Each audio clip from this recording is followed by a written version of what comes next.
அனைவருக்கும் காலை வணக்கம். இன்றைய நம்ம வீட்டு சமையல் புடலங்காய் சிறுபருப்பு போட்டு கூட்டு, முள்ளங்கி பொரியல்,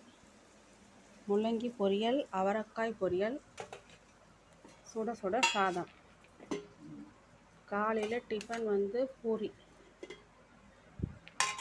பூரிக்கு தொட்டுக்க தயிரும் வெங்காய பச்சடியும் வச்சுருக்கேன். ஏன்னா இது ஆயில் ஃபுட்டு, சாப்பிட்டா மயக்கமாக இருக்கும் அன்றைக்கி ஃபுல்லாக. அதனால் எங்களுக்கு மட்டும், பசங்களுக்கு புடலங்காய் கூட்டு பூரி நல்லாயிருக்கும் டேஸ்டியாக. உங்கள் வீட்டில் இன்றைக்கி என்ன ஸ்பெஷல்? அந்த கமெண்ட்டில் சொல்லுங்கள். வாங்க அனைவரும் சாப்பிடலாம். நீங்கள் எல்லோரும் சாப்பிட்டுட்டிங்களா சொல்லுங்கள். பாய்.